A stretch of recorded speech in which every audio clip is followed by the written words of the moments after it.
আজকে আপনাদের সাথে শেয়ার করব একটি ডিম দিয়ে দুধ ছাড়াই আমি কিভাবে এই প্যানকেকটি তৈরি করেছি। ছোট বাচ্চারা এই নরম তুলতুলে প্যানকেকটি খেতে খুবই পছন্দ করে। আমি এখানে একটি ডিম ব্যবহার করেছি, এজন্য আমি রুম টেম্পারেচারে থাকা একটা ডিম নিয়ে নিয়েছি। ডিমটাকে প্রথমে ভালো করে ফেটিয়ে নিচ্ছি। ডিমটাকে ফেটিয়ে নেওয়া হয়ে গেলে ডিমের মধ্যে দিয়ে দেব পরিমাণ মতো চিনি। আমরা যতটুকু পরিমাণ মিষ্টি রাখবো ততটুকু পরিমাণ চিনি দেব। চিনি দেওয়া হয়ে গেলে আমাদের অনবরত নাড়তে হবে যতক্ষণ পর্যন্ত না চিনিটা গলে যায়। আমি এখানে সুন্দর করে ফেটিয়ে নিচ্ছি।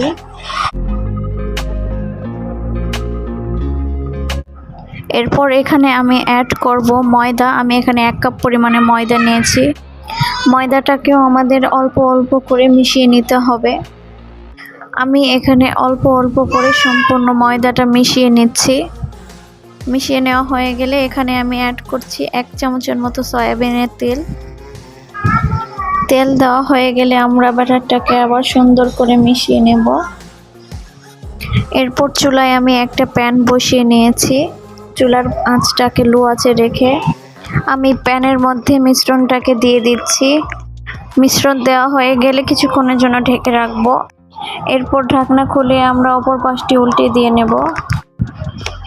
আবারও প্যানের মধ্যে দিয়ে দিচ্ছি ব্যাটারটা। আপনারা চাইলে আপনাদের ইচ্ছা মতো শেপ দিয়ে নিতে পারেন। সেম প্রসেসে আমি সবগুলো প্যানকেক তৈরি করে নিচ্ছি। এখানে আমার প্যানকেক তৈরি করা হয়ে গিয়েছে। আশা করি আমার ভিডিওটা আপনাদের অনেক ভালো লাগবে।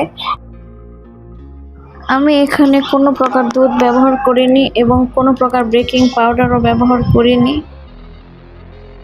দুধ ছাড়া, বেকিং পাউডার ছাড়া শুধু একটা ডিম দিয়ে আমি এই প্যানকেকটা তৈরি করেছি। যারা এখনো আমার চ্যানেলকে সাবস্ক্রাইব করেননি অবশ্যই সাবস্ক্রাইব করবেন।